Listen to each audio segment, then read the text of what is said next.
Right, it's 6 o'clock, but I know that Mr. Flack was going to join via Zoom.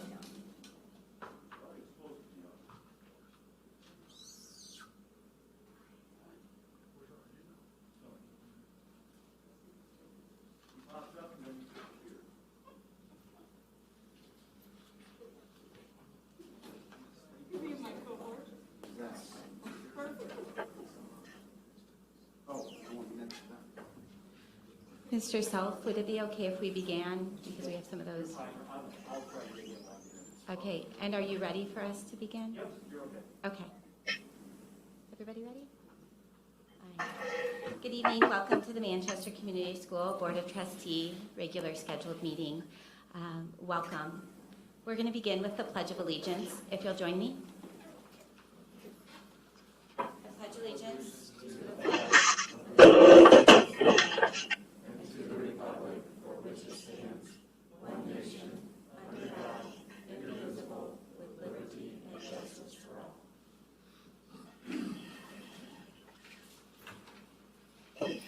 So under the rules with COVID, we can still have people join via Zoom.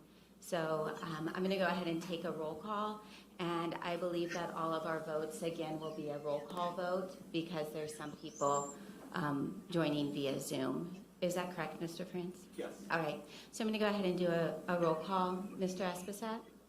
Present. Mr. Shaw? Present. Mr. Bedke? Present. I did hear you. I'm thinking Mr. Mike, which should be Mr. Hensley. Would you pull your mic down? Thank you. Present here. Mr. Turflinger? Here. Mr. Flack? Here. And I'm also present. All right, emergency additions and deletions. You can see that there's several items there that have been added since the agenda was out. Are there any other changes to the agenda? Yes, I would like to remove Jessica Birch, Ann Arun, and Jesua Sistrunk, 2 separate line items from the consent agenda, please.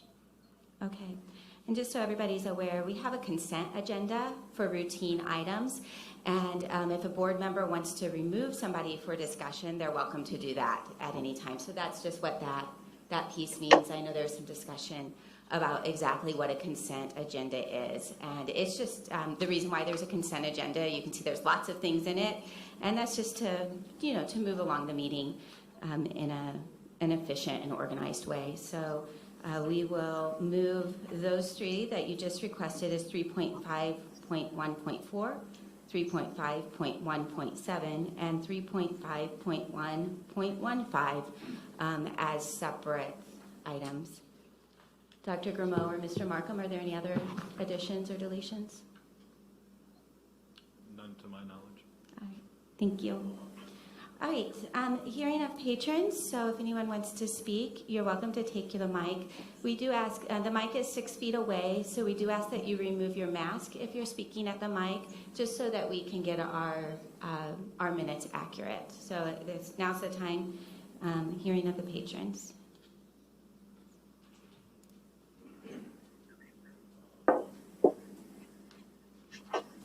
Hello, everyone. My name is Adam Marlatt. I just want to take a few minutes to introduce myself. I'm the newly elected vice president of the Manchester Teachers Association, so many of you already know me in a personal capacity, so I just wanted to introduce myself in this more professional capacity. I'm entering my 4th year as a 6th grade math teacher at MIS, and my 3rd year as a junior varsity volleyball coach. But my favorite role is being a dad to 2 future Manchester Lady Squire twin girls. After graduating from Manchester University, I spent my first 4 years teaching at Southwood Elementary, but always lived in North Manchester after college. It always seemed like a perfect little town to raise a family in. Despite not actively searching for a new teaching position, multiple people encouraged me to apply for an opening at the intermediate school, and I was honestly somewhat hesitant at first. I've always been someone where if I'm comfortable where I am, I don't like to leave. But I figured I'd go ahead and apply. And after getting offered the job, the deciding factor for me accepting the position ended up being able to give back to the community that I had decided to call my home. Back in January of this year, which seems like years ago at this point, I resigned from coaching volleyball so that I could enjoy spending more time with my girls before they decided they didn't enjoy spending time with me. However, at the June board meeting, when it was announced that 27 positions were potentially going to be riffed, I admit I got a little bit nervous. Having only 3 years under my belt in the corporation, I knew that I potentially could be near the top of the list for being riffed. Though it likely wouldn't make a direct impact on RIF policy, I wanted to make sure that the district was seeing my value, so I chose to reapply for the still vacant coaching position, knowing full well that that would mean cutting time away from my family. My story definitely isn't a unique one. Every single teacher in the district gives their valuable time to ensure that students are receiving valuable curricular and extracurricular experiences, both on and off the clock. Even during typical school years, the balancing of forging positive relationships with students, ensuring valuable instruction, utilizing best practices, monitoring students' social and emotional needs, and preparing for state-mandated testing can be enough to cause anxiety and stress even for the most composed teachers. This year will add a whole slew of new challenges. On top of what I previously mentioned, teachers will also now be looking to provide an equal educational opportunity for students choosing a virtual option by recording or live streaming lessons or by modifying in-class activities to accommodate the limitations of not being in the classroom, ensuring the validity of that work received from virtual students, sanitizing our classrooms every time a class leaves before a new one can come in, monitoring students for any COVID symptoms, or helping with contact tracing in the event that there is a positive case. And I know that many people are worried about the effects of what a positive test are, not just for students, but also for themselves. Aside from all the known and unknown health complications that can arise from COVID-19, multiple teachers are also nervous about the consequences of losing 2 weeks of in-person interaction with their students should they have to quarantine. There's no point in denying that this will be a stressful year. That all being said, many teachers are excited to get back to seeing their students and trying to establish a renewed sense of consistency. I definitely do not envy you with the decisions that you'll need to make over the coming months to ensure a safe and productive learning environment, which will certainly be scrutinized relentlessly and never please everyone. From a teacher perspective, I guess I'm just asking for a few things. Please recognize the value that we're bringing by us learning to facilitate these new educational opportunities for virtual learners, while many of us are still also teaching our traditional class load. Please understand that there will be hiccups. There is bound to be some growing pains as we figure out what works and what doesn't work with this new way of teaching. And finally, please be open to having candid conversation with teachers about the challenges and stresses that we'll face this school year. I know many of us have concerns going into the new school year, but I'm confident that we can work together to make it a great year. Thank you for hearing my concerns and the concerns of others within the district. Thank you, Mr. Merlatt. Anyone else? Great, then we have a consent, our consent agenda, minus the 3 that Mr. Turflinger asked to be removed. We like to highlight the donations. I think especially in this time, it still says quite a bit of the donations that our school receives. And so I'm going to read those. You can see them under the donations portion of the agenda. There's a donation of $500 to the MCS Wellness Fund for thermometers from an anonymous donor. There's a donation of $10,000 to the MCS MES for First 5 scholarships from the Community Foundation of Wabash County, and a donation of $150 to FFA from Dairyland Seed Company Incorporated. I just would like to thank those who continue to think of the school. So I'm looking for a motion to approve consent items. All motion. So moved. There's a delay. So there's a motion by Mr. Hensley. Mr. Flack, do you want a second? Yes. Okay, and a second from Mr. Flack. Is there any discussion? All those in favor, and we're going to have to do a roll call vote. So I'm going to do my best to go not in the same order every time. Mr. Esposette? Approved. Mr. Shaw? Yes. Mr. Bedke? Yes. Mr. Hensley? Yes. Mr. Turflinger? Yes. Mr. Flack? Yes. And I also vote to approve. So the motion carries of consent items 7-0. Thank you, Board. Now we're going to move down to recommendations of approval. And the ones that were removed from the consent item are just going to go to the end of our list of recommendations of approval. So they'll become new line items. So we're starting first with the policy 2150. These are all second readings. So lots of times, because policies are second readings, we tend to group them together as one motion. Is that okay with the board, to group those 3 policies together for approval? No, we're probably going to have to discuss the cell tower lease agreement.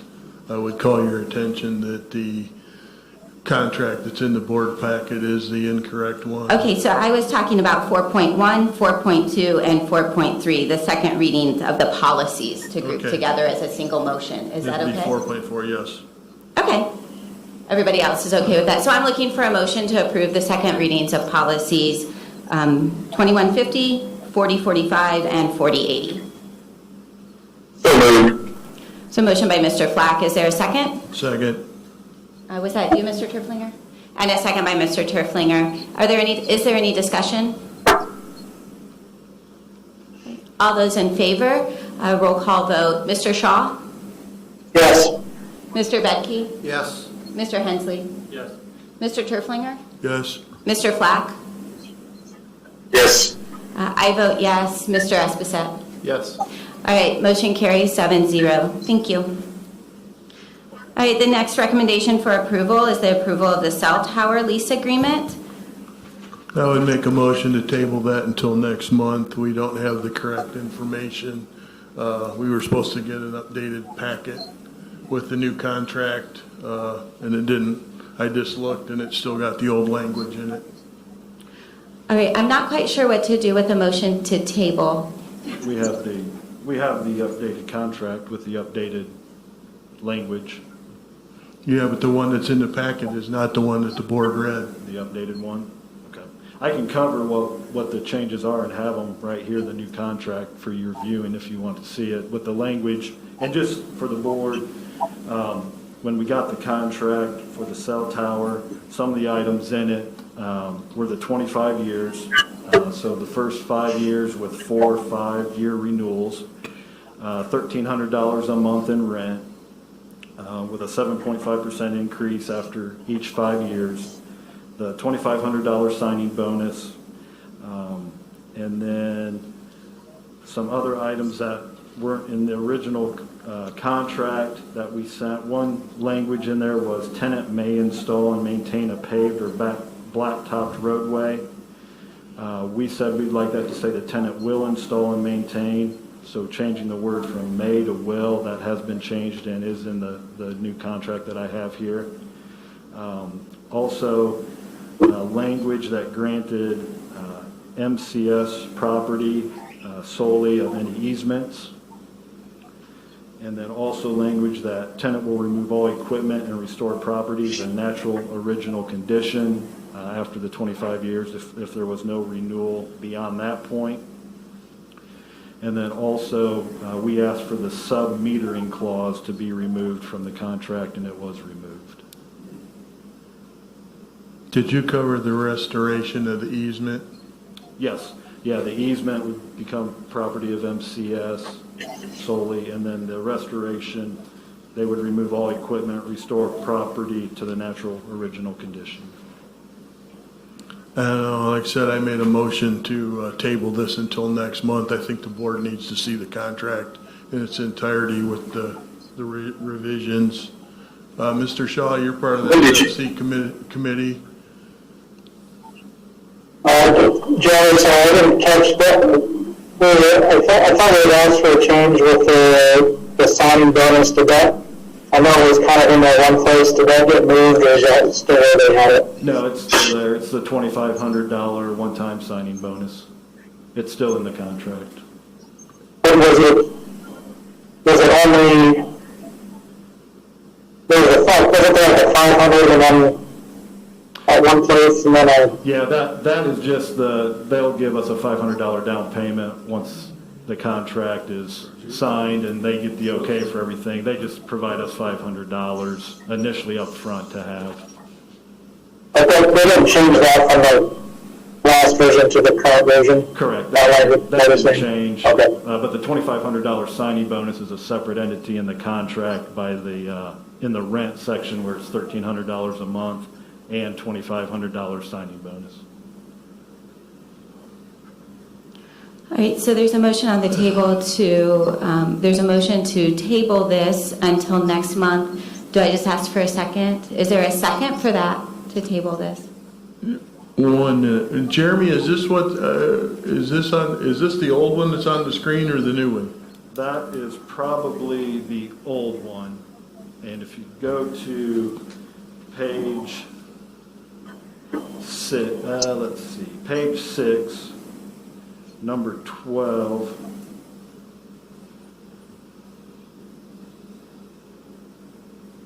So number 12, right there, access. About the second sentence, tenant may install and maintain a paved or blacktop roadway. The contract that I now have in my possession reads will pave and maintain. And Mr. Carr did respond to that email with those changes and said they're agreeable. And then I do have the contract right here that says that change in language for all those items. when did you get that, Jeremy? I believe it was late Friday evening.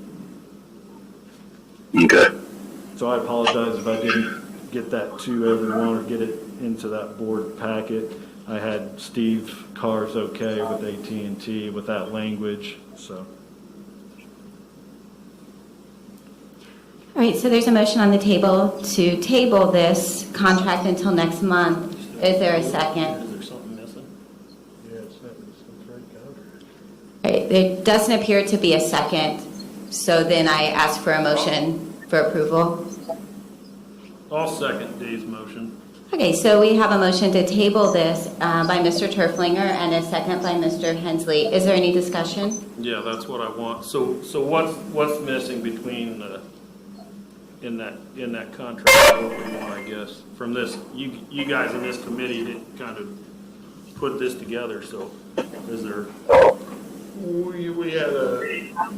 Jeremy, do you want to answer this or you want me to? Go ahead. I mean, does the contract need modified? Yes, this what's in the board packet is not what Mr. Carr sent. He sent a new contract with the changes that the FFC committee asked for and got it late Friday, and it's not in here. No. Were all the changes addressed, Jeremy? We have a vote for that? Yeah, they were addressed. And that's what you just laid out for us right now, right? That's the new contract? Yes, Okay. yes. Were all of them addressed? What were you talking about, Raju? Was there something in there you wanted that's not in there currently? Well, I don't know that we asked for it, I guess. I can't remember exactly what we asked for. I think there was some discussion about that $2,500 bonus may or may not come. I think, Jeremy, if I'm not mistaken, once we sign this, we pretty much will get the $500, but until the town agrees to it and they're ready to start construction, we're not going to get the 25, right? That's how I understand it, yes. I guess I would just make this point. This is like the third contract that we've seen in different processes here, and I don't want to approve a contract until, it'd be real easy with the length of this document to miss one thing in that document. We sent 4 or 5 changes, and we thought that they were all handled, and then it come back, and the whole was like the last 4 pages were part of the original contract. So I guess before I vote on it, I would like to see the new one so I can put it with the old one and make sure we're doing the right thing. The way this is written right here, we could end up owning 25-year-old communications equipment at the end of the lease that we'd have to pay to take down. So Is it possible that we can approve it pending one more reading at our facilities, our finance and facilities committee? It's like 2 weeks instead of waiting until the next board meeting. Yes, we could. Are you okay with that, Dave? yeah, are you talking about in our facilities, the board can approve Yeah, it as long as. that'll give us 2 weeks to look it over, and as long as our committee approves it, it'll be okay. Yeah, I'd be okay with that. I guess I gotta figure out how I'm gonna change my motion to. We'll just vote it now. I'll just rescind the motion to table. I move then that we approve the contract that Jeremy has, pending one final reading and approval by the Facilities and Finance Committee, which that meeting is in approximately 2 weeks. Correct. Then I'll second that motion. Can we even do that? Okay, so we have a motion by Mr. Shaw and a second by Mr. Hensley. Is there more discussion? Just a question for Mr. France. Is what we just did legal? Yeah, you can approve a conditional. So Jeremy, there's no timeline on this, that they need to hear back from you tomorrow in order for this to happen? No, I mean, I think they would like to move as fast as they can, but I'm all right with our setup with, if that's what we want to do, and then the facilities committee can just go through that contract one more time to make sure it's got everything that they want, and if it does, then we'll just continue, we'll move forward from there. Probably just a little bit of public people out there waiting to get better AT&T service, but yeah. I do have a question. It sounds to me like there was a list, maybe somebody from the facilities committee, it sounds like there was a list of things that you wanted changed, and then you just said that. So with this motion, does that, I'm assuming like there's not going to be new things that you're just checking the things that you've already asked to be in it. Is that, Exactly. We're is just that making true? sure it's what we agreed. Okay. We had, for the rest of the board, we had a conference call with a consultant and then with Mr. Carr, and all this stuff was agreed to, but then when the paperwork come from his corporate office, it was like the first 3 pages or 4, maybe up into 12 pages was the stuff we agreed to, but the last 4 or 5 pages was the original contract. So we just want to make sure we get it right. Is there more discussion? Is the rest of the board okay with that the finance committee makes the final decision? I'm okay. I think I'm making a decision based on what Jeremy just told us and the fact that you guys are gonna look it over. It's kind of, cart before the horse again, but it is what it is. So in the sake of time tonight, I think it's a good, good way out, so. I'm okay with it, Steve. Okay. I'm fine with it too, just want to make sure everybody else is okay with it. I'm fine with if it's just checking the list of things that you wanted originally. not making more changes than what was just described. Because I felt like what you were saying is you just wanted to see that those things you asked for were there. Okay, I'm gonna ask the $40 question, what if we find something missing, then we bring it back to the board? Well, yeah, because it doesn't meet the condition that we're voting on, so. Yes. Just to make sure we're all on the same page. Then, if there's no more discussion, there's a roll call vote. I believe it's beginning with Mr. Bedke. Yes, or approve, or in favor of? Mr. Hensley? Yes. Mr. Turflinger? Yes. Mr. Flack? Yes. I approve. Mr. Esposette? Approve. And Mr. Shaw? Yes. Okay. Motion carries 7-0. Thank you, Board. The next recommendation for approval is the teacher evaluation plan. Yes, each year we have to put together a teacher evaluation plan. We're actually using what we had last year with a few modifications. We were directed by the state to add in virtual observations.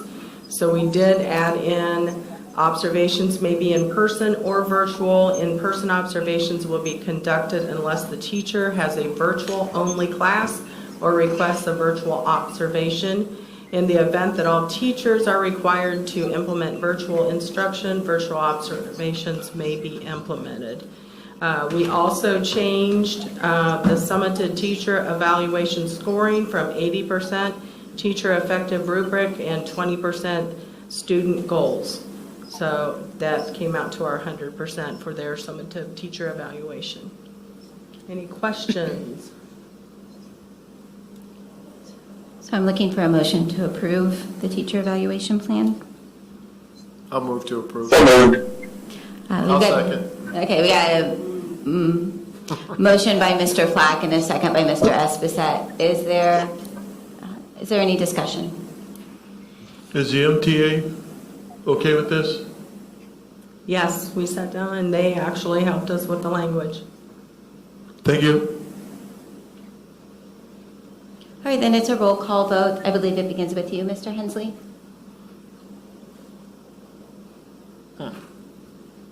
Yes. Mr. Turflinger? Yes. Mr. Flack? Yes. I vote yes. Mr. Esposette? Yes. Mr. Shaw? Yes. Mr. Bedke? Yes. Motion carries 7-0. Thank you. The next recommendation for approval is 4.6, approval of bonds for Darla Kane and ECA treasurers from July 1st, 2020 through June 30th, 2021. So moved. No explanation? Okay, so we have a motion by Mr. Turflinger. Is there a second? Second. And a second from Mr. Bedke. Is there any discussion?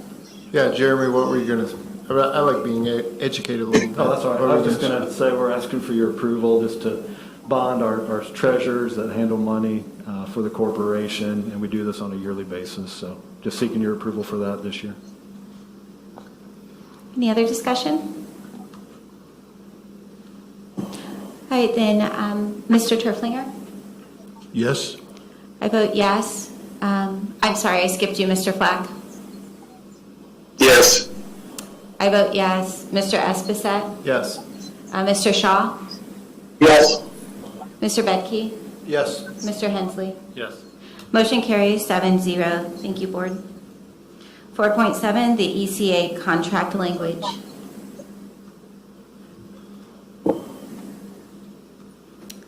Yes, this contract language was approved in June.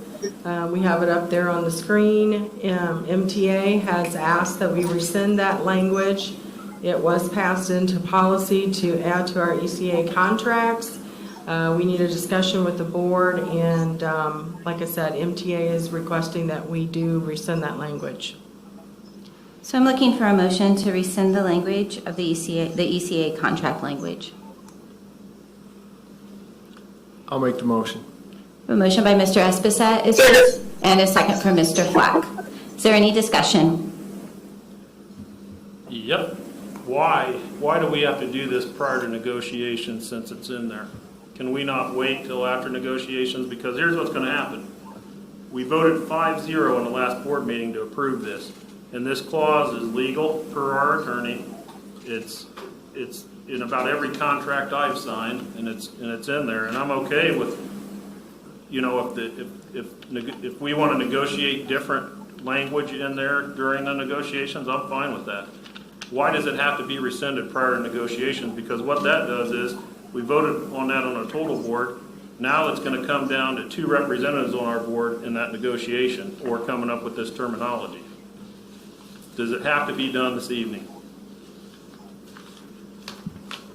Part of the reason to put it on there this evening was that there was an unfair labor complaint that was filed, and one of the, or I believe, you know, the MTA said if we rescind this, that would be withdrawn. I think I communicated very clearly to the board my recommendation and the options we had available if we did that.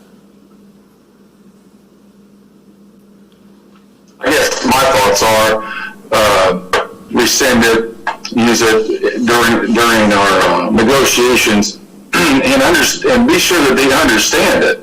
I wonder if it's just miscommunication, that they don't have a clarification of how it reads and what we're really trying to accomplish here. That's sort of my viewpoint, Steve, because I don't see, all it says basically is, you know, we would make that decision, and I think that's a board decision to be made.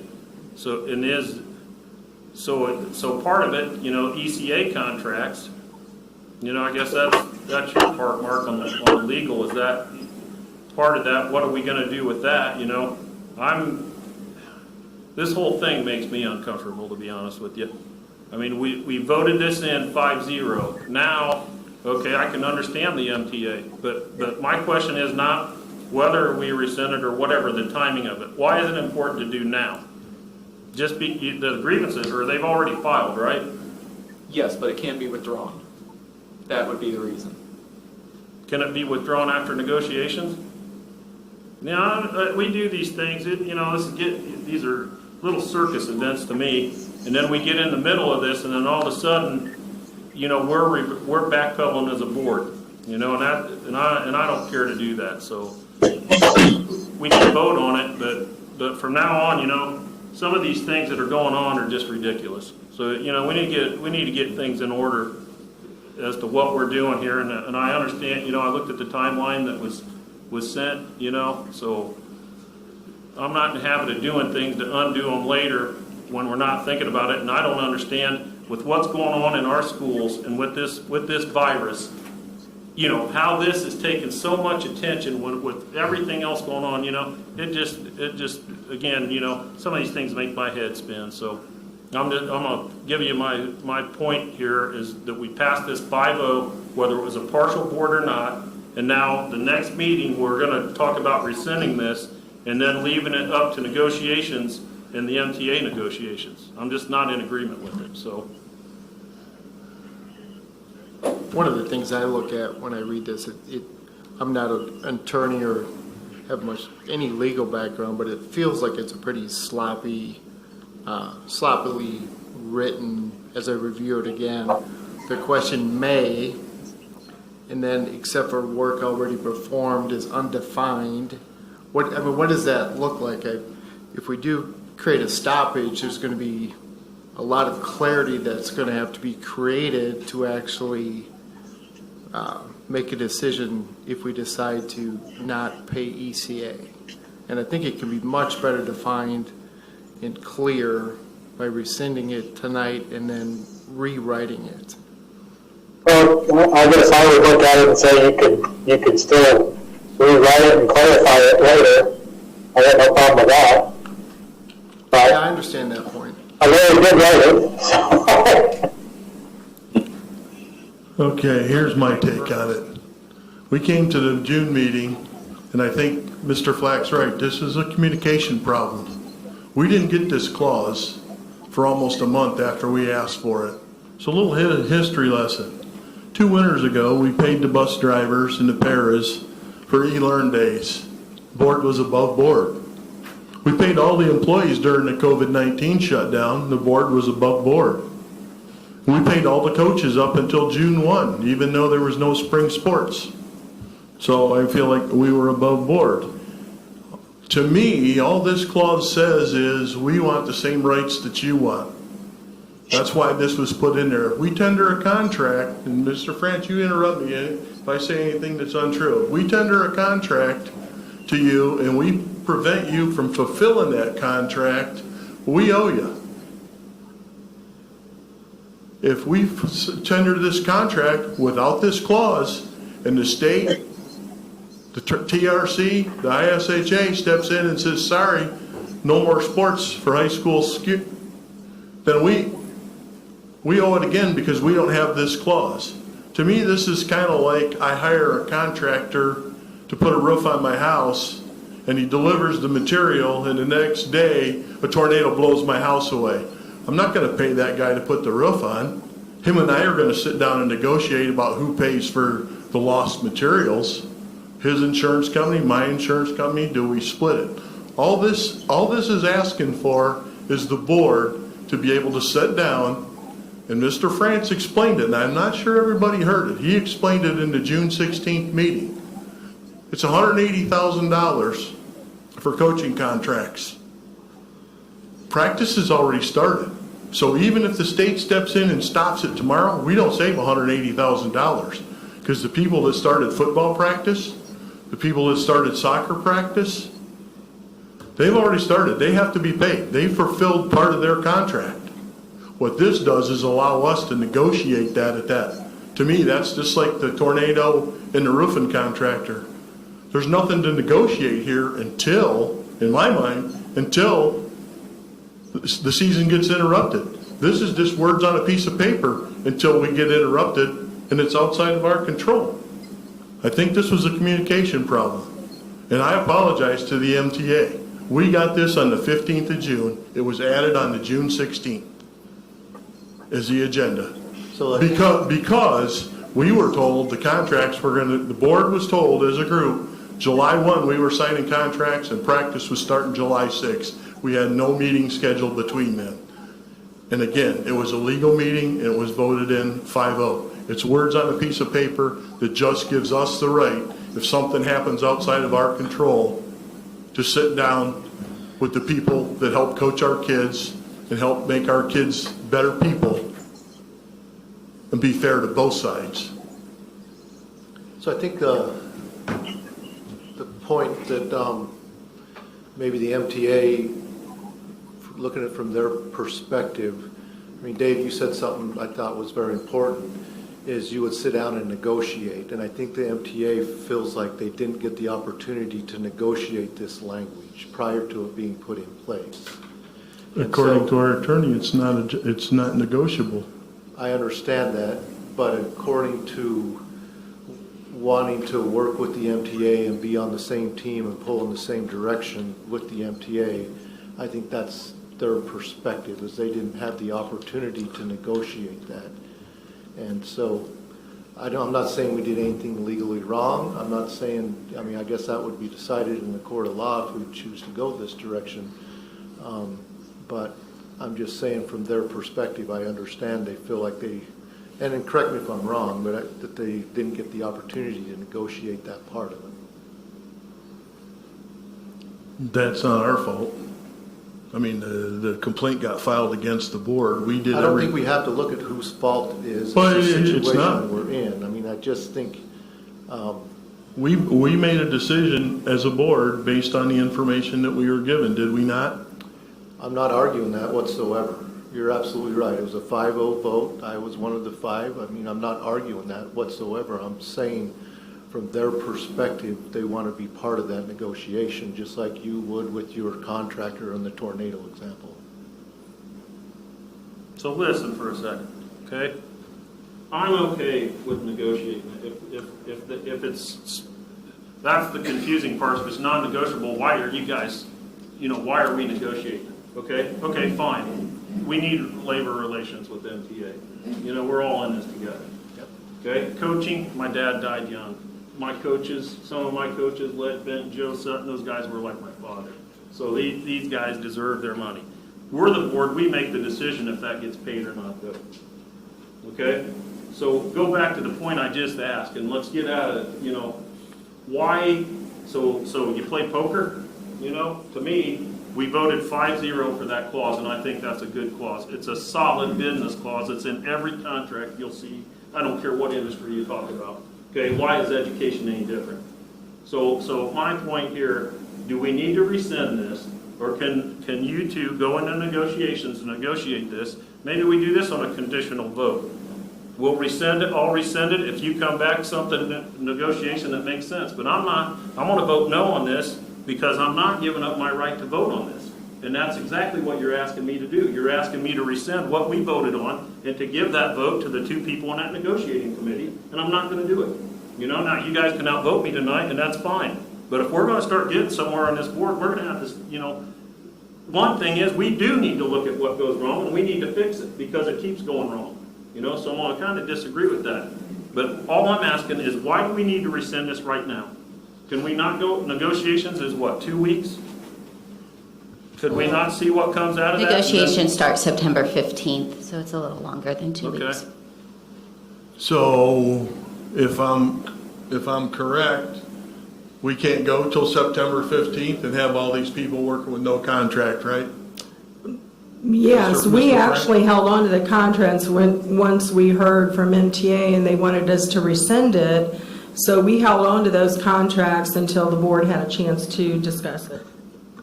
So are they being paid? Not at this time, because we also wanted to talk about the pay as in 2 times during that coaching period, as opposed to including it in their teacher contracts right now. I guess I agree with Mr. Hensley. We did what we thought was right for the taxpayers. I'll bet the $5,000 fine against $175,000 all day long, because nobody's got a crystal ball here. We can tender this contract without that clause, and we're going to have to pay all the coaching if we get shut down again. Nobody knows what's going to happen. I don't see a problem leaving this in, and then when they go to negotiations, if you want to reword it, come up with a better one, I'm good for it. But I feel like right now, we did as any good businessman would do. We protected the taxpayers. And all we're asking for is the same rights that they have. They want to negotiate, we want to negotiate. But it's like we have a handcuff without this. We have to pay. We tendered a contract. Am I right, Mr. France? We tender a contract if we, I guess where I'm trying to go with this is if we were preventing them from fulfilling their obligation, we would have to pay. Is that correct? In that hypothetical, yes, but I think there are options for us if sports seasons are canceled going forward, even if that language is not there. And again, I still recommend holding on to the contracts. We are not required to provide written ECA contracts the same way we are teachers' contracts. So we could still pay the coaches same manner, same amount.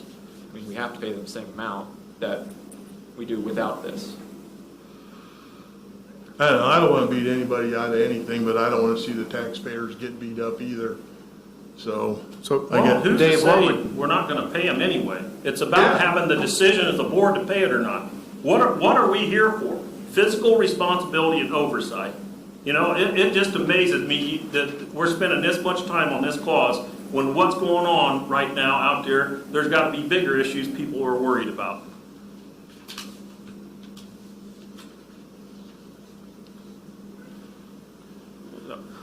So, Mr. France, if we don't rescind this, we have the option to sit down and negotiate, just like what it says. What are our options if we rescind this? And 2 weeks from now, they say no more sports until 2021. What is our obligation to anybody that signed a Obligation or options? What our obligation is? Then we continue to pay under they're employed as coaches, but that's where the other options would come into play that we could do. Are you saying that with no contract because there hasn't been contract signed?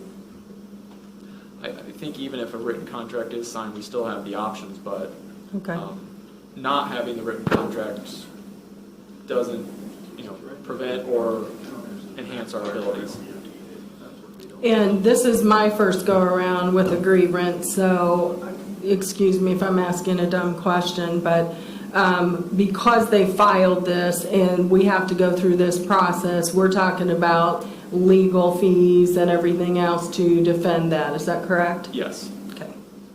So not just the 5,000, but legal fees on top of it, depending on how much time it would take. Correct. Okay.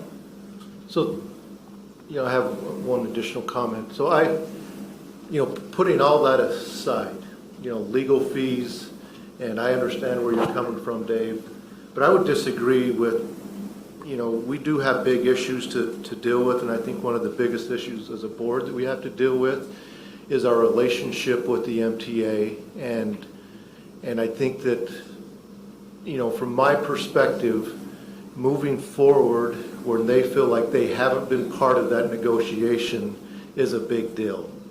And I don't think that, and I know we have the virus, and we have, how are the teachers going to teach in a multi-level classroom, but I'm not sure there's anything as big of an issue as moving forward as our relationship with the MTA. Maybe equally as big, but I think it's a big issue. And again, I understand we voted 5-0. I understand it's a great clause, and as leaders, maybe honestly we made a mistake by not, though it was legal and everything else, that doesn't mean that we shouldn't have involved the MTA earlier. And I think as good leaders, there's a lesson to be learned here that empowerment and bottom-up leadership is probably more effective and empowering than top-down leadership.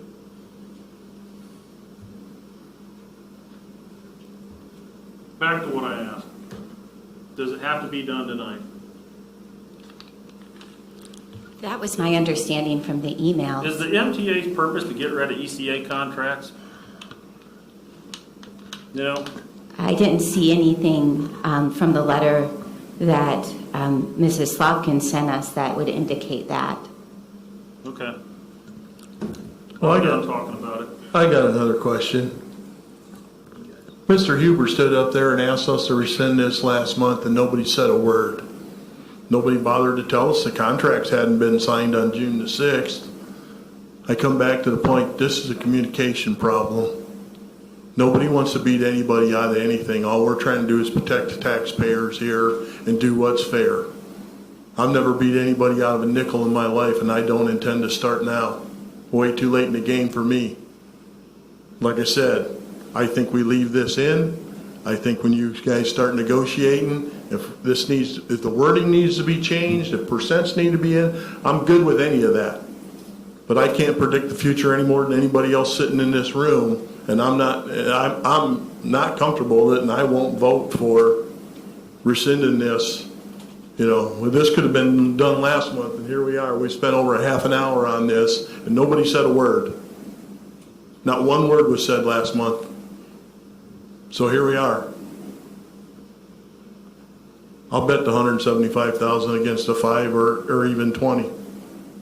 I'm not going to put the taxpayers on the hook for that much money. Well, it's not really even about that.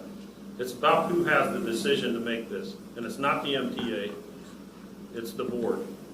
We have physical responsibility on spending, period. So let's vote.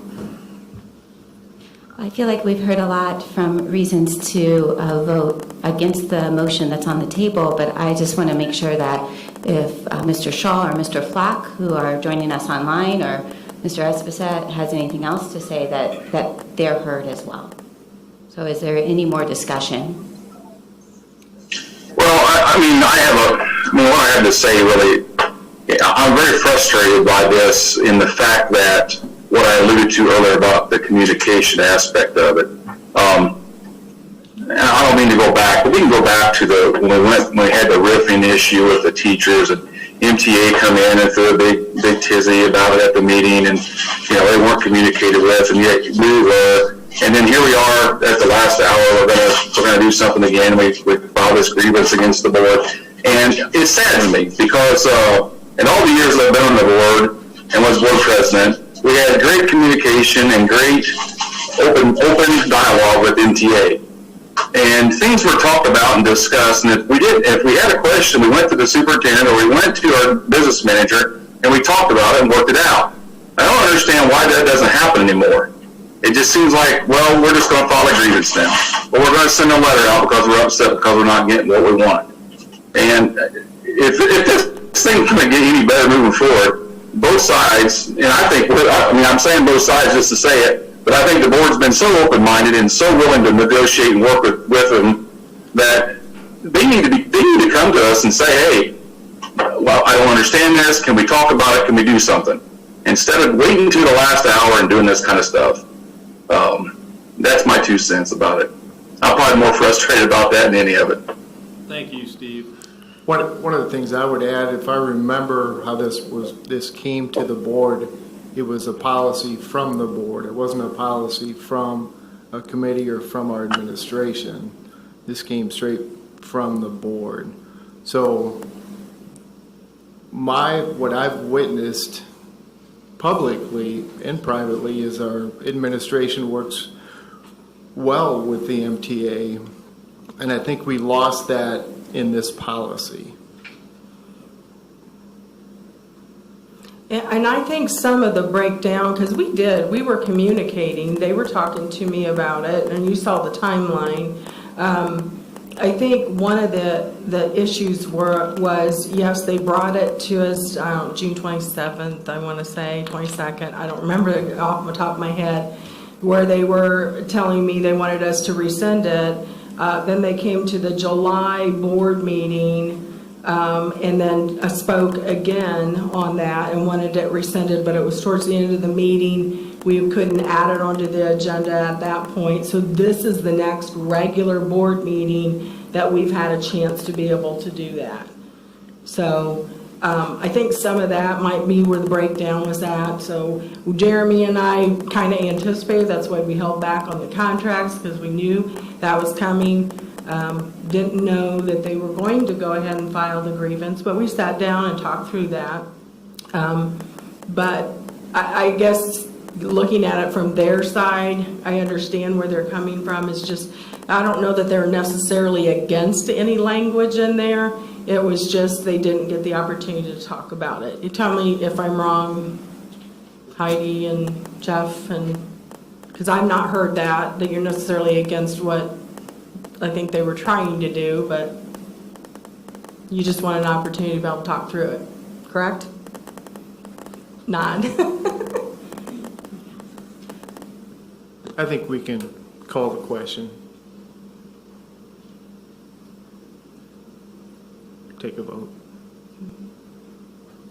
All right, then, a roll call vote, and I believe that it begins with Mr. Flack. Could I get the motion back? The motion is to rescind the ECA contract language that is up on the screen. Yes. Yes. I think I'm next, and I vote to yes, rescind the language. Mr. Esposito? I'll vote to rescind. Mr. Shaw? I didn't know who made the motion and who seconded.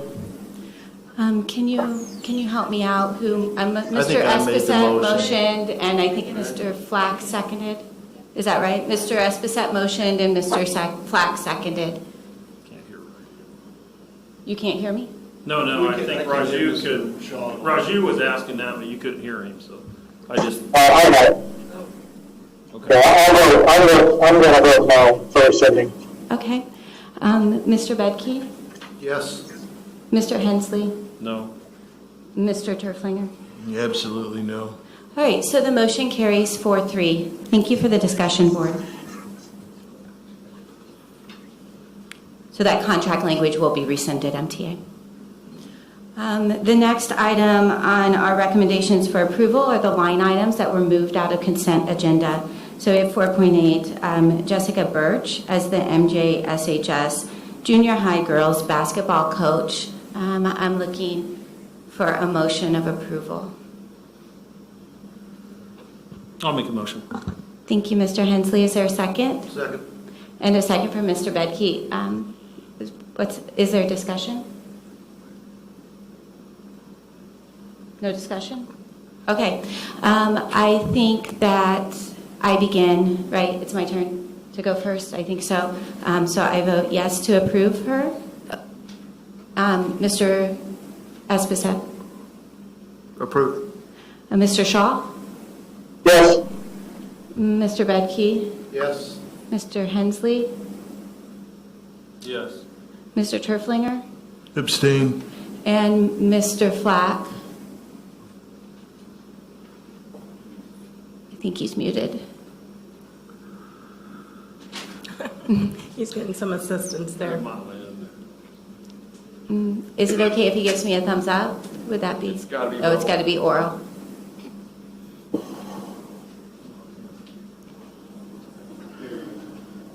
Can you unmute him? Okay. Mr. Flack, I'm assuming you can hear me, and there should be a place where you can push your microphone. It's in the bottom left corner.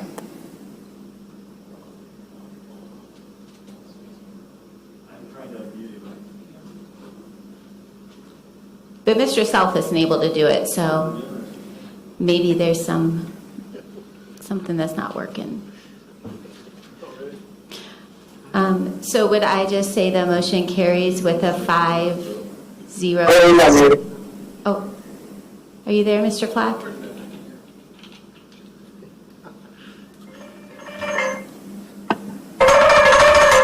Oh, we can hear you. Your phone's ringing. Here you go. Oh, it was Mr. Turflinger calling Mr. Flack. He's got to be on speakerphone for doing that. Okay, Mr. Flack, can you hear me? Yes. Oh, we can maybe hear you. Hold on. What's your vote? Yes. Yes. Okay, good. So the motion carries with a 6-0-1 vote. Thank you, Board. 4.9, I don't know how to say Ann's last name. Rooney. Thank you. So it's for Anna Rooney as the Manchester Junior Senior High School part-time art teacher. I'm looking for a motion of approval. So moved. Motion by Mr. Bedke. Is there a second? Go ahead. Yeah. Second. And a second from Mr. Esposito. Any discussion? Right then, Mr. Esposito. Approved. Mr. Shaw? Yes. Mr. Bedke? Yes. Mr. Hensley? Yes. Mr. Turflinger? Abstain. Mr. Flack? Yes. And I vote yes, so the motion carries 6-0-1. Thank you, Board. And then recommendation for approval, is it Joshua? And I don't know how to say his last name. It's the MES Tech Assistant. I'm looking for a motion of approval. I'll approve. Motion by Mr. I'll Esposito. motion. Is there a second? Second. And a second from Mr. Hensley. Any discussion? Mr. Shaw, we're taking a roll call vote to approve. Yes. Mr. Bedke? Yes. Mr. Hensley? Yes. Mr. Turflinger? Abstain. Mr. Flack? Yes. I vote yes. Mr. Esposito? Yep. Motion carries 6-0-1. Thank you, Board. All right, we're moving on to the discussion and information portion of our agenda. We have a few new policies that are under first reading. So policy 2070. Yes, 2070 is public solicitation / advertising in the schools. We actually had this policy. However, it was very difficult to find because it was under dissemination of materials. We wanted it to be very clear on what this policy is, on what materials can be released, what kind of advertisement and that we would take in our schools. And so we went ahead and just changed the title on this, 2070, but kept the language the exact same. Any questions from anyone? I have one. On these policies here, we got, I don't know, looks like 5 of them. Are those posted on the website before the meeting where people can see them? Or are they only in the board packets? No, I believe we're posting those now, isn't that correct? These did not make it on. Oh, these did not make it on? Sorry, that's. Typically we do, yeah. So we have started that, I believe last month or the month before, June or July. I know that you were doing it. This month I did, I apologize. You were a little busy, I think, probably, unfortunately. So typically, yes. When can we expect those to be posted? Randy, do you think you can get those posted? I'll do it tonight. Great, thank you.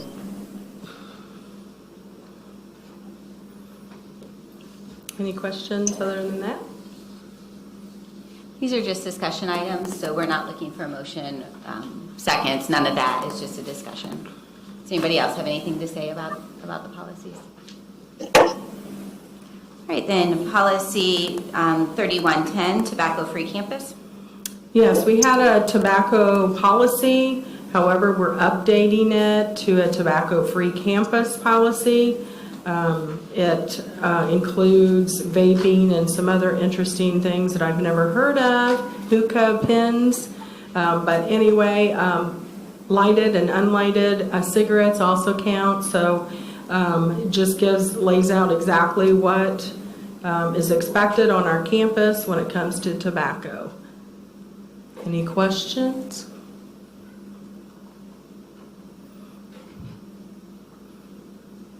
If anybody can tell me what a biddy is, I'd really like to know, maybe afterwards. Okay, then policy 3250.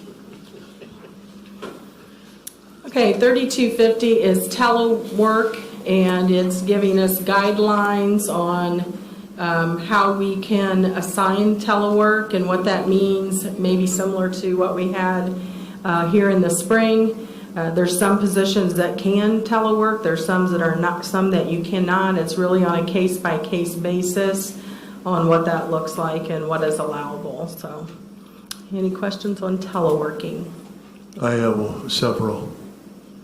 Okay.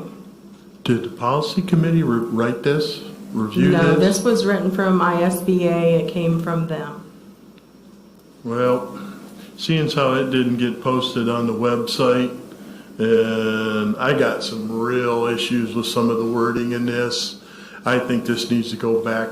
I would make a motion to send this back to the policy committee for review and to send a copy of this to the MTA. I don't want to be in another lawsuit.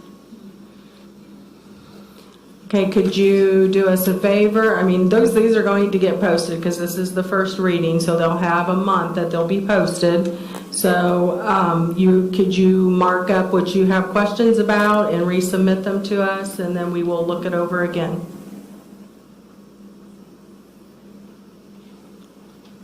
I'd be glad to take that back to the committee. And to Dave's point, does the MTA have any word in this? I mean, they get to review it just like anyone else, and if they have any questions, I hope that you would bring it to me. If you had any questions on any of it. Anything negotiable before we run into anything, so. And it is a first read, we basically left it rough coming out of policy. I think we made a couple revisions, but yeah, it's different, so. Yeah, you better get the sandpaper out and knock the edges off of this. This thing looks like it was wrote by a dictator. Yeah.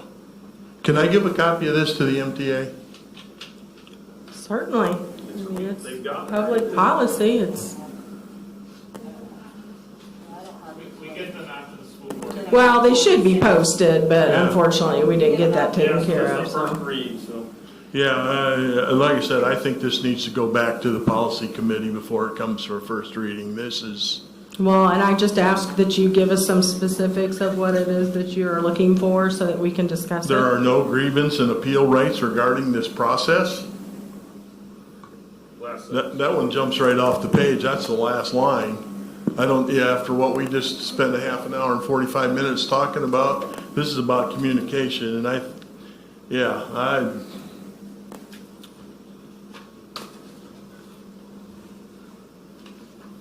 Do I have a second for my motion to send this back to the policy committee to change some of the wording and make it a little softer? I'm not sure that we need a motion for that. It's 'cause just a discussion item.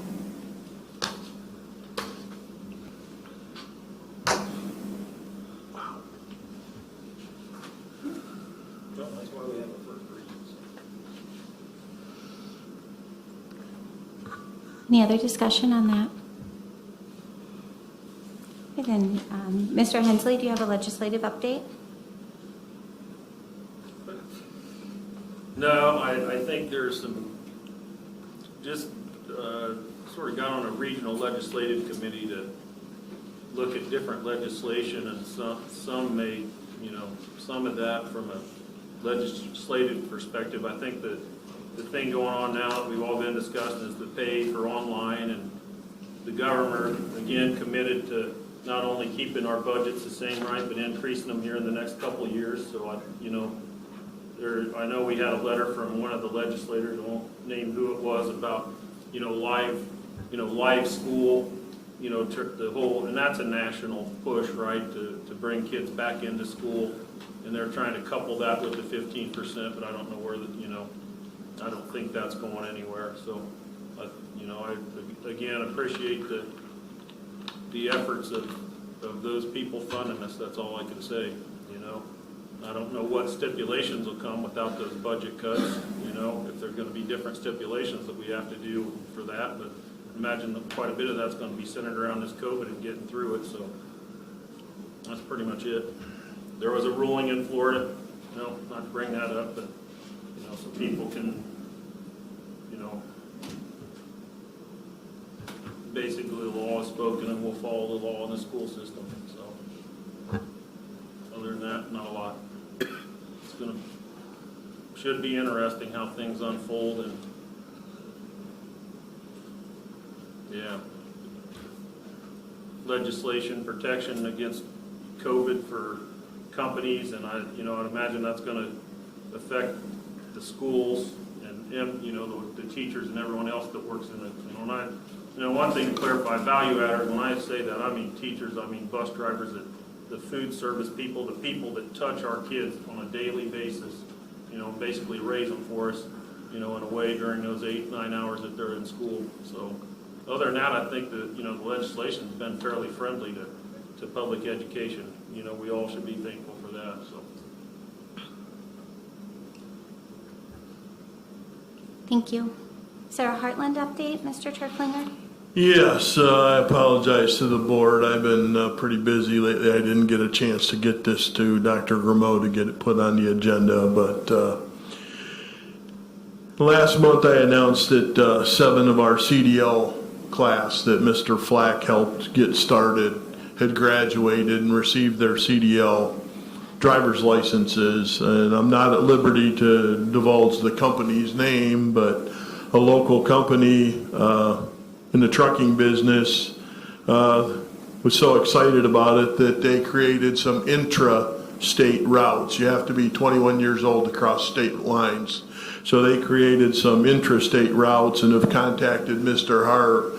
Hobbs at the Heartland Career Center about employing these students who just graduated last year. So that's a pretty big win, and it says an awful lot about the industry around here investing in our students. Free money. I want to talk about free money a little bit. We just sent out that card, and I apologize. I didn't get a chance to give my input due to my own busy schedule on that card before it went out, but it didn't mention Heartland per se, but it did mention dual credits, and you're going to get real tired of hearing me talk about that. We just added 7 new classes through the CNA program that will be taught at Ivy Tech. Some of those classes, I think it's physiology and anatomy, will actually be taught by a professor, so they would qualify for advanced placement classes. The advantage of taking them down there is we get an extra $2,000 or $3,000 per student from the state for every class that is taken down there. And the other announcement is in talking to Mr. Hobbs and the board down there, I know a lot of our students have elected for the virtual option because of the COVID. You can take classes here virtually through MCS and still attend Heartland where they have lower class size numbers. Dr. Grimaud will speak to the transportation part of that, but that's pretty exciting for parents that want to see their kids get free college credit. You know, if they start as a sophomore down there, by the time they're a senior, they could be finishing up classes in the morning here and going to work in the afternoon if we get them started as sophomores. There's a lot of exciting things. You know, you're going to keep hearing me ring the bell as long as I'm here. It's a great place, and the opportunities just keep growing. For those of you that didn't tune into the meeting last month, the highest number of students we've ever had is 550. We have 688 students signed up for Heartland Career Center. Unfortunately, we're still a little bit light. Our numbers went up, but we can send 125, and we're only in the mid-80s, but we're working on it. That's all I got, Dr. Grimaud. Thank you. Thank you. Recognition. Yeah, we have a retirement. We'd like to recognize Diane Sincroft at MCS Para. Diane has served in Manchester Community Schools for 24 years as a teacher and 9 years as a para. She has served our corporation and community in many ways. She has successfully filled the roles of being a mother, grandmother, classroom teacher, and most recently a paraprofessional after retiring from the classroom. She just couldn't get enough. Diane was a huge asset to our school community. She was the perfect combination of a seasoned and veteran teacher with so much knowledge to share, and yet was always willing to learn new things. She was one of the best at rolling with the punches and being flexible to help in whatever capacity was needed. Her love, compassion, and humor for her students and colleagues was deeply felt and will be greatly missed. Best of luck, Diane. May you find health and happiness in your new journey. So thank you, Diane, for all you do. Please give her a round of applause. Well deserved.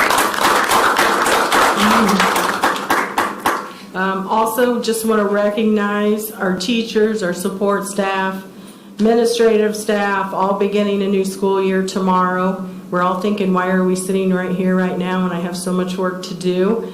But just want to acknowledge the hard work that has gone into trying to get this year started off right.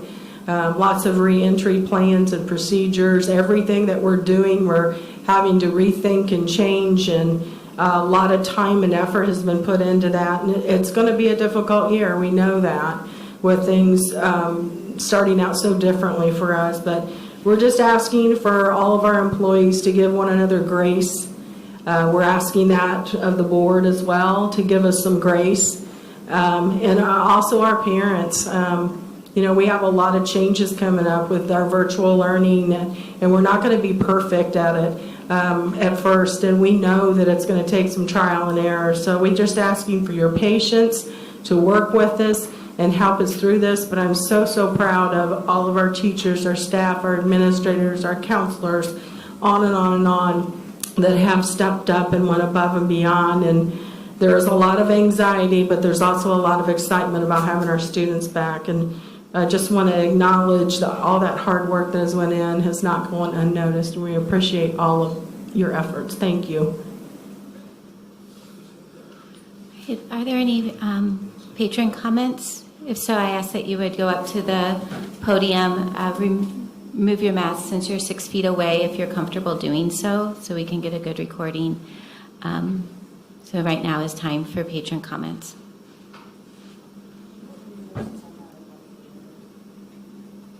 Did I miss you on the agenda? You want me to go ahead and go? Yeah, I'm sorry, Okay. I don't see you. I know, that's why I'm asking. Where is she? It's okay, I'm good. I'm a patron too, it's okay. Well, first of all, I would like to thank you for rescinding the language. I really do appreciate that. On behalf of NTA, I thank the board for that action, so thank you. This summer was a very busy summer for several people sitting in this room. Many hours were spent working on guidelines, policies, curriculum to provide the best safety and academic plans possible for MCS students and staff in this ever-changing time. As MTA, we would like you all to know how thankful we are for all of the hard work and effort that was put toward that. Through this hard work, our 2 teachers who had been RIF'd earlier in the summer were able to be recalled and have jobs as of this fall. For this, we are incredibly thankful. Additionally, these efforts also yielded a grant that will provide stipends for teachers who are teaching both in person and virtually beginning tomorrow. We would like to say thank you to Dr. Grimeau, Mr. Markham, and anyone else, possibly Mrs. Janegi, I'm not sure, but maybe, anyone else who played a role in securing this grant. That's huge for the teachers who are putting in the time and effort to teach both virtually and in person. Finally, though it was a tough summer and a lot of work, there are positive outcomes that emerged from it. MTA is looking forward to working together to build bridges this school year, and once again I say thank you for all of the previous items. Thank you. Thank you. Are there any other patron comments? All right. Dr. Grimeau, do you have further superintendent comments? I do. I have a list. First of all, I just want to say I know there's some concerns for our hybrid and virtual parents and students out there. You should have received an email today from your teachers giving you directions and a link for the Google Classrooms. If that did not happen, you'll want to contact your school tomorrow to make sure that you get that link so that you can start school with us for all those traditional schools. Also, you want to check Power School for your schedule. If you don't know who your teacher is, that was sent out today. We do have a lot of changes that came up just towards the end of the day. We had still people enrolling after 4 o'clock today. So, or changing from virtual to hybrid or whatever. So please, if you are one of those parents or students that you need to give us some time to be able to make sure you're in the system, please call in the morning to your appropriate school. And if you need guidance or help, I'm sure someone will be able to help you there.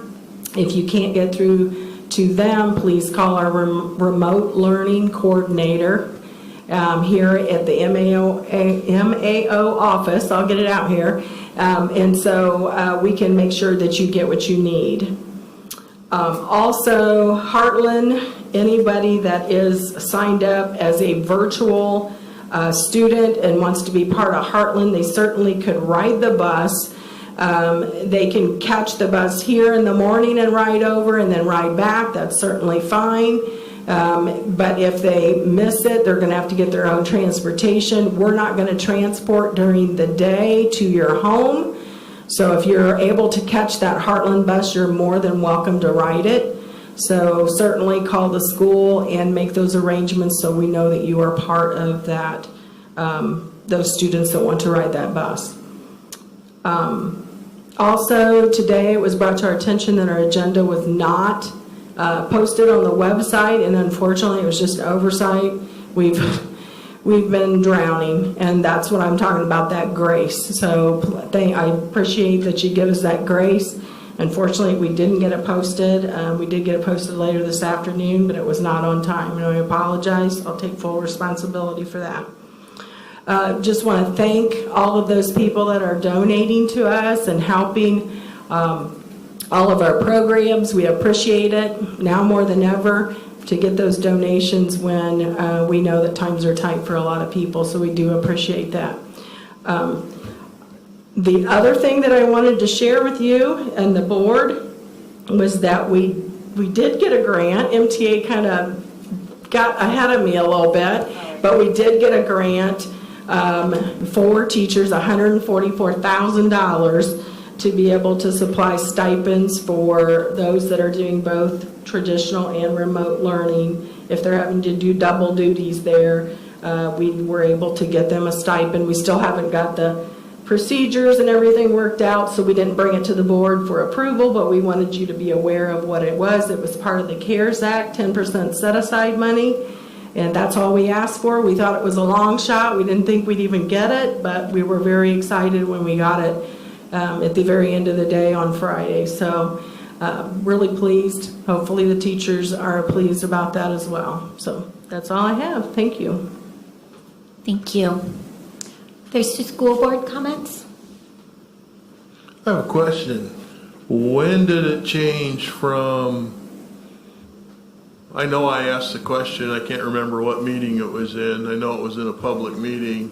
I thought the in-class teachers and the virtual teachers were going to be separate.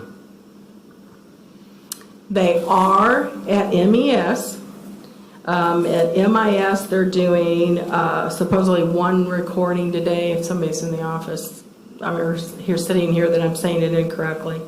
At the high school level, there was no way to do that. So they're doing, most of them are doing Zoom or flipped classrooms. And we would not have enough funds to pay double staff for everything, because that's what we would have to do at the high school level. Because when we looked at it after everyone signed up, they were in every class across the board. Wouldn't that be correct, Dr. Lippy?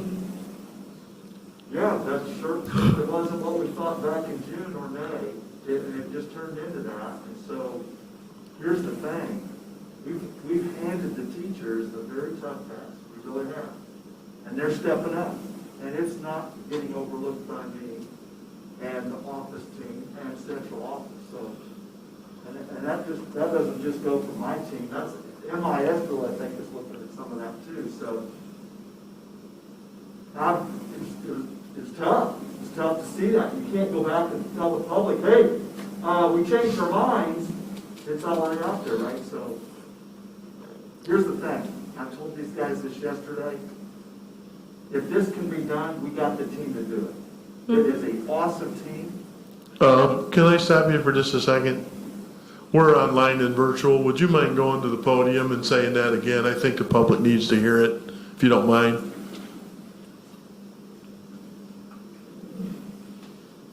And it was Dr. Grimaud that put you on the spot, not me. So, just to kind of repeat myself, when this was kind of proposed back in May, before COVID, we heard things like, yeah, maybe we ought to offer some online schooling. Maybe we ought to do some virtual.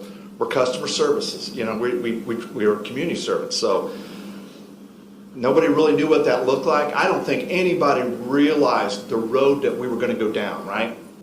And then we started talking to a lot of our colleagues, whether it's intermediate schools, junior highs, high schools, elementaries.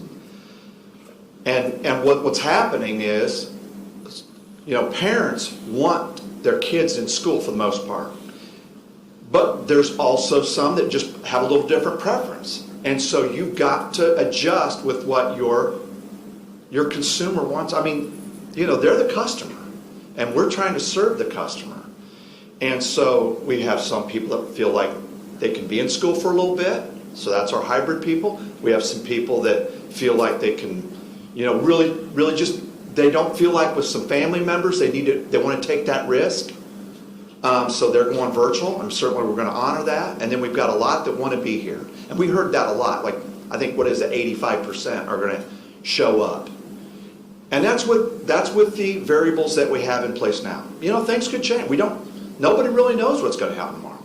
And so, we want to honor the commitments. We're asking them to kind of hang in there with the decision they made. But certainly we know things could change, and we're going to need to listen to those case-by-case situations. But when this was proposed back in May, nobody really thought there was going to be every teacher. I think we thought, there could be a couple pockets of virtual.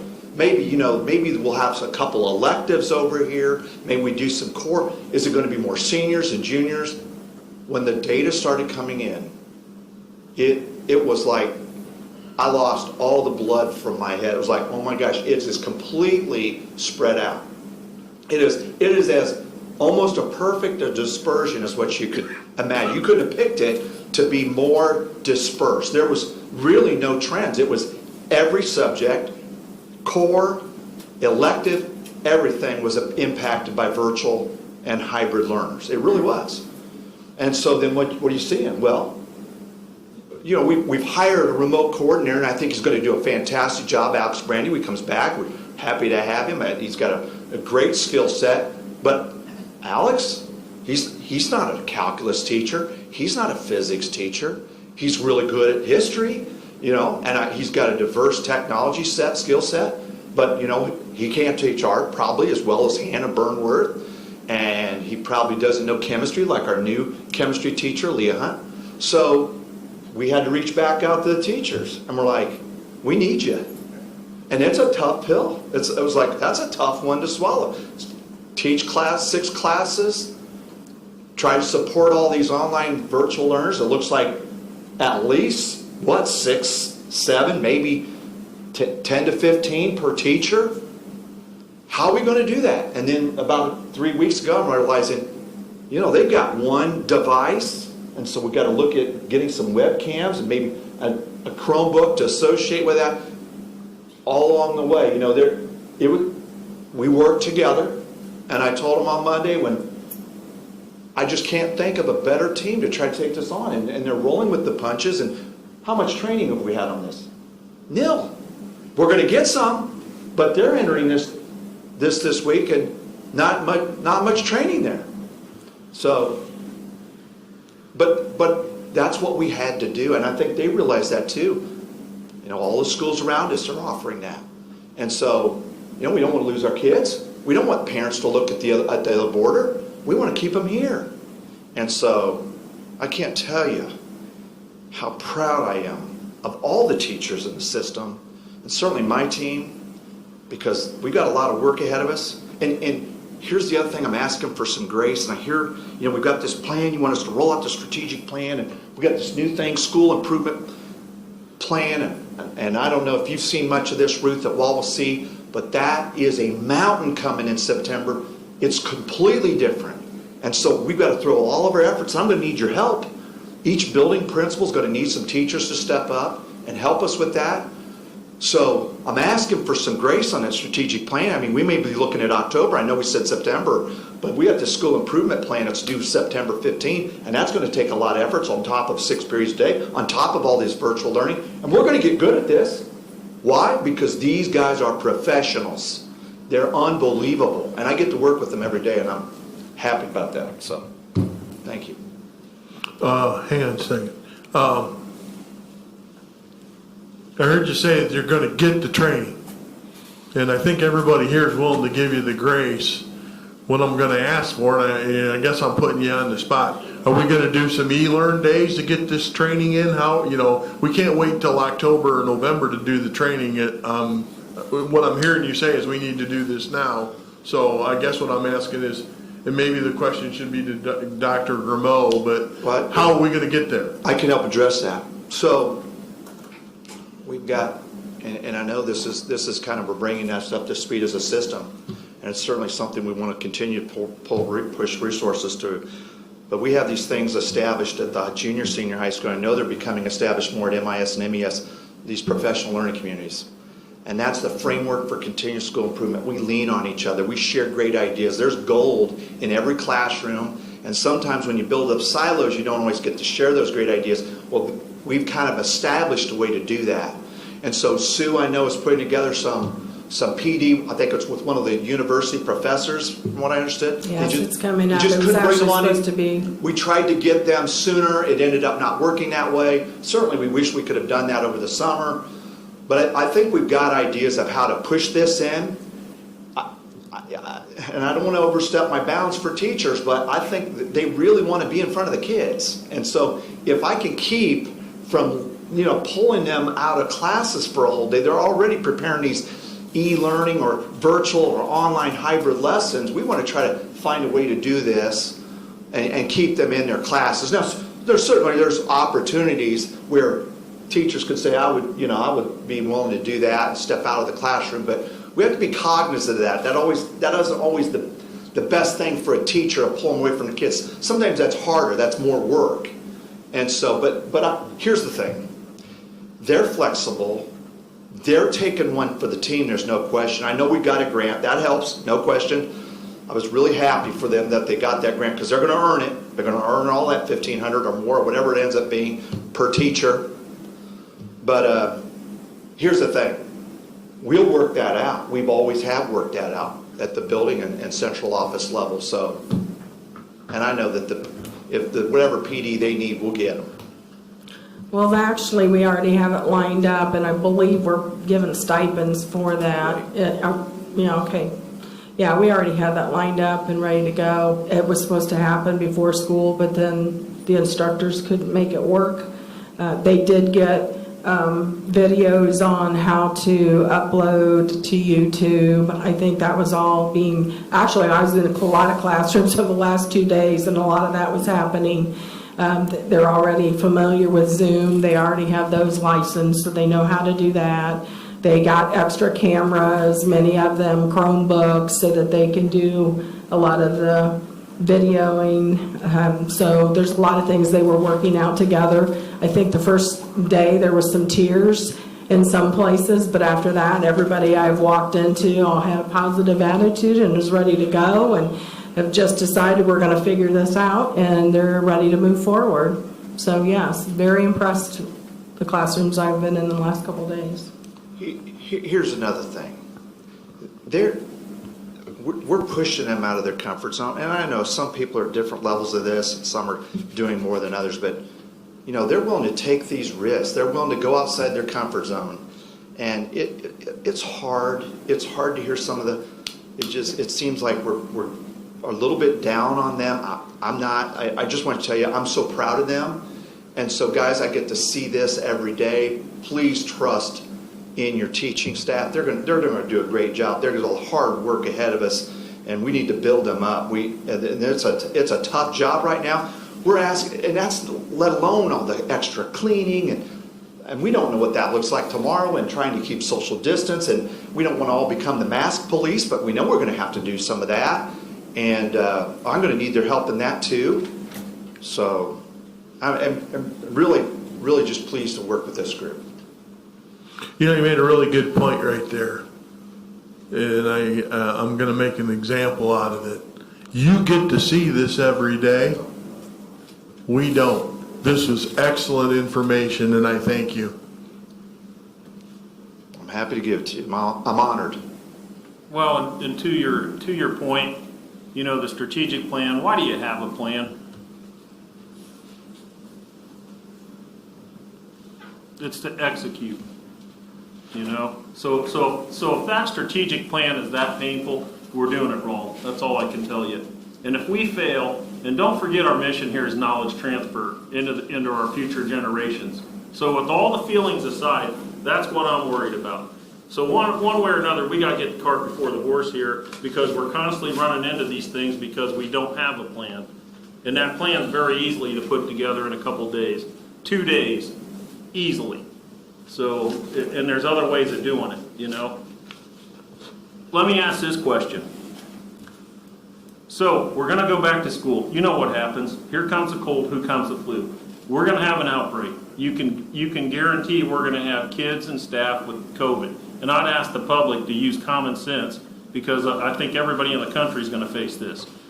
How do we know, my question is, how do we know and it's not going to be the teachers that fail, it's going to be the systems we put them in place in education that's going to fail. And so if you're talking about a Chromebook, I'd like you guys to think right now about getting them big screen TVs so they can actually see these kids on the other side, because it's going to be impossible. And I do this for a living as well. It's going to be impossible looking at a little screen here and a little screen here and even knowing if those kids are engaged with you or not. And I do this stuff on a daily basis. So I would, that's about the third time I brought that up versus a Chromebook. How are we going to know that what we're doing there is effective in knowledge transfer to these kids? And if we find out it's not, what are we going to do about it? And the things I'm talking about there is, where are we at? How far are we staffed with substitute teachers? Why can't we bring in substitute teachers of those 6 positions, those other 6 positions that we riffed? We got the 2 back, are all 8 back? We actually have asked for 2 permanent subs in each building. So they're all, each Okay, principal was working on that, so yes. Do we have others that we can come in and intervention if things start to fall apart as far as the kids in these classes that they're doing dual?